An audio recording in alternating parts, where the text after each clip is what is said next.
All right. This is Sylvia Plath's poem called Daddy. I actually have a recording of her reading it, and she was dead 3 weeks later. So I know how she reads it, and at least I'll read it like she read it. Like I've heard her read it. I have it somewhere, I just can't find it. But she recorded this, and then 3 weeks later. I have had to kill you. We figure what? She was 30 when she died. Yeah.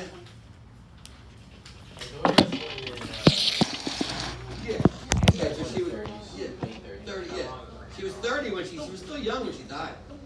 All right, Sylvia Plath writes this poem called Daddy, and I'll give you a heads up on what she's doing here. She's going to say this. She's going to reach back in time to when she was a child and bring up her father. And she's going to say basically, Dad, first of all, don't forget, Otto Plath is a German. Otto Plath is a German. They just got done World War II, so the Germans were bad guys. She's going to paint her father as a German, bad guy. And she's going to paint herself as a Jew. She wasn't Jewish, but she's going to say, Daddy, you're like Hitler, and I'm like a Jew. Ba-ba-ba-ba-ba-ba. After she's done that, she's going to bring in Ted. And basically she's going to say this. You're both the same. My father is Ted, and Ted's my father. Oh, because she's still mad at him.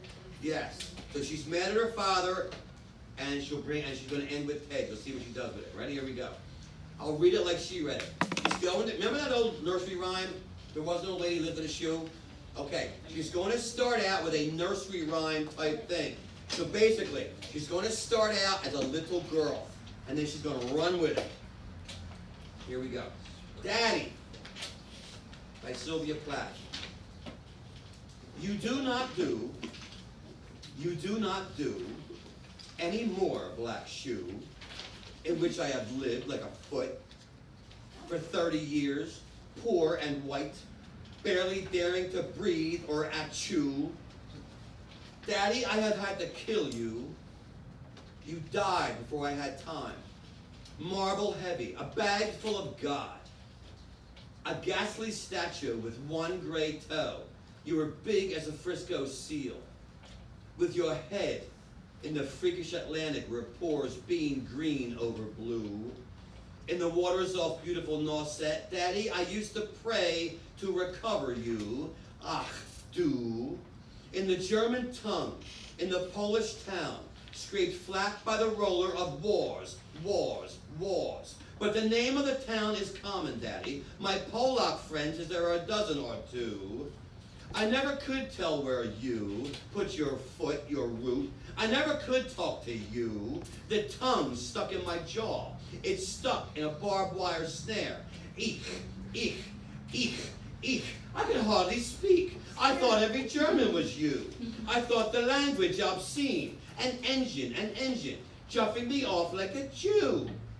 A Jew to Dachau, to Auschwitz, to Belsen. I began to talk like a Jew. I think I may well be a Jew. The snows of the Tyrol, the clear beer of Vienna, are not very pure and true. With my gypsy ancestress and my weird luck, and my tarot pack, I may be a bit of a Jew.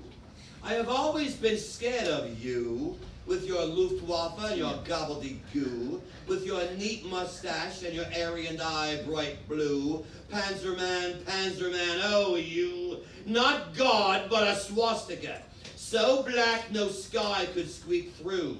Every woman adores a fascist, Daddy, the boot in the face, the brute heart of a brute like you.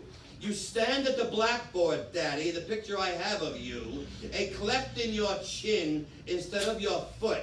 But no less a devil for that. No, not any less the black man who bit my pretty red heart in two. I was 10 when they buried you. At 20 I tried to die and get back to you. I thought even your bones would do. But they pulled me out of the sack and they stuck me together with glue. And then I knew what to do. I made a model of you. A man in black with a Mein Kampf look. And a love of the rack and the screw. And I said, I do. So, Daddy, I'm finally through. The black telephone's off at the root. The voices just can't worm through. If I've killed one man, I've killed two. The vampire who said he was you and drank my blood for a year, 7 years if you want to know.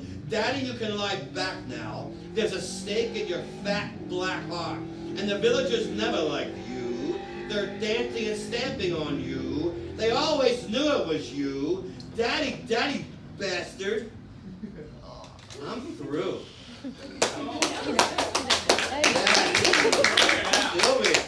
Sylvia!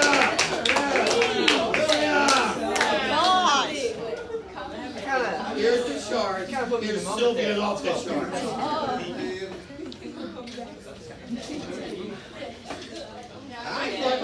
That's strong. That got like really serious for like a minute. Yes. Now, let's go very quickly, all right? All right. Oh, but first of all, okay. Did you see, okay, you see where she paints herself as, she spends the first half of the poem kind of convince herself that she's a Jew. Why? Because Jews were powerless to stop the Hitler assault. And basically, she says, for half my life, I've been powerless. And I've been subject to the Germans in my life, like the Hitler. Then she goes on to describe the Luftwaffe and the Panzers. Now, I don't want to get too weird. The imagery is slightly sexual. There's no evidence her father ever abused her in that way. Her mother came out afterwards and absolutely said no, no, no. And I'm not saying Sylvia accused him of sexual assault. What I'm saying is, do you know what the Luftwaffe is? No. The Luftwaffe is the German Air Force. It flies over you and drops bombs. The Panzers were the tanks. They roll over you. Can you at least see the image in that that's uncomfortable? Okay, so she goes there, and she talks about her father being what? You're like the boot heart, the boot in the face. Basically, she accuses him of physical violence. There's no record of that. But like a German to a Jew, she says, Daddy, that's what you did to me. You gave me the boot in the face, and you taught me to love it. Every woman loves a fascist, Daddy. We all love being beat. She's really dark, and she's upset, and she's pouring this stuff all out. Now, right? Hold on one second. This is where it gets a little weird. So after she goes through her father being that German Hitler, Luftwaffe, Panzer that just destroyed the Jewish community, and that's what you did to me, Daddy, then she says this. I was 10 when they buried you. First of all, she was 8. She gets her facts wrong. I don't know why. Maybe she's just like loose. Maybe. Okay. Now, she says at 20 I tried to get back to you. Her first suicide attempt. So she tells you up front. Why did she try to kill herself? She was trying to go back, and she wanted to go back with her father. It says, I wanted to get back to you. I thought even your bones would do.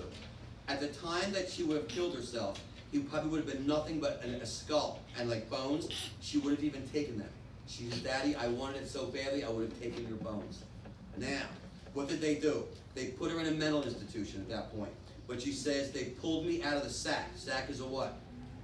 A bed. So they pulled her out of the bed of the mental institution, and they stuck her together with glue.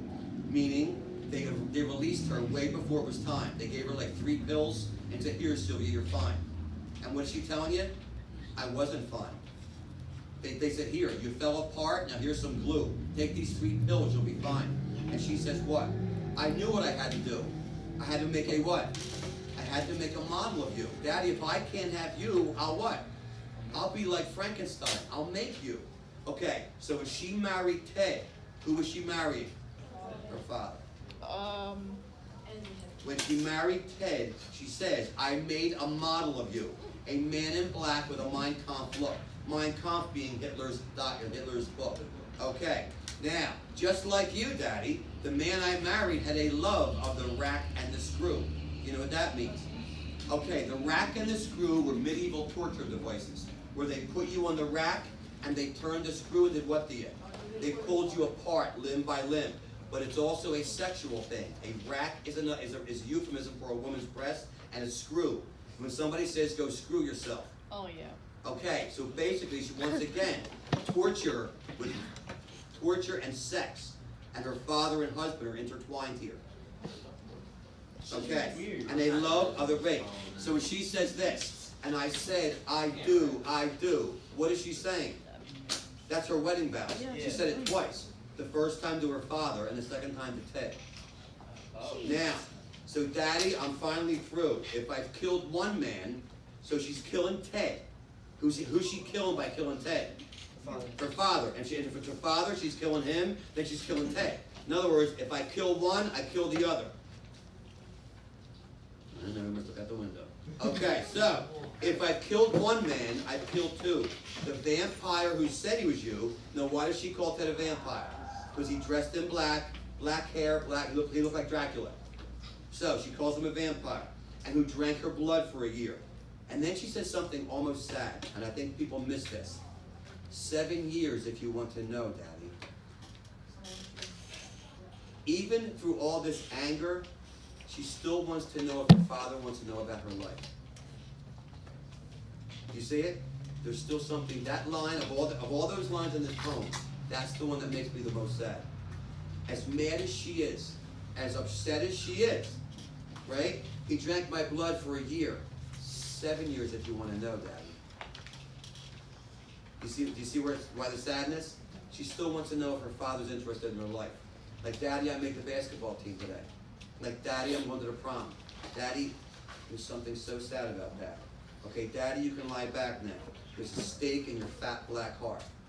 Right? And the villagers never liked you. Who are the villagers? Villagers are all the people in Sylvia's minds, all the schizophrenia. In other words, Sylvia at this point refers to herself in the plural. Like, I've been so many people, I'm a village. And everybody in that village hated you. And they always knew, Daddy, it was you. I would never have married Ted if you had been there to stop me. You bastard. I'm through. That's like a Hallmark card. That should be on a Hallmark card for Father's Day. I think that's what you want right there. Great. You want to write that out there on Christmas morning. I think Daddy would love to read that. Right. Jeez. Anyway. Daddy, bastard.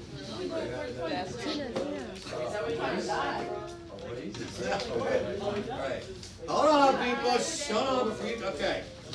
Look at me. Alright. Is this a complex poem? Yes. I don't know. See, Well, that's up to you. When you write me a paragraph about it. If you tell me it is, I won't argue with it. I find it basically easy. She's a Jew. He's a German. well, Okay. Now wait a minute. Is it dark? Yes. Oh yeah. yes. Is it violent? Oh yeah. Definitely. The bombs are dropping. The tanks are rolling over her. Correct. She's killing something. She's dropping. Yes. Okay. Can you write me a paragraph about this poem? Yeah. Let's read. You gotta admit, Sylvia, you gotta admit, have you heard the term all in? Yeah. Sylvia's all in here. She's leaving no chips, right? She's cashing in right here. And then she put her head here. Then the head right in the oven. Nice. Dad, Tastes like chicken. disturbing. You know what's weird? If I could get like a speaker in here right now, I'd get Frida in. Like, I wonder what her daughter's like. Really? I wonder if her daughter's well adjusted. Why did she put her, I wonder if Frida's why cool. did her daughter gonna kill herself in the oven today? Her husband died? No. Wait a minute, how weird is that? I never thought about it that way. The Jews were famous for going to the ovens. That just made creepy with a capital C. Ah. Wait, like it wasn't dark enough. Now I gotta go with that.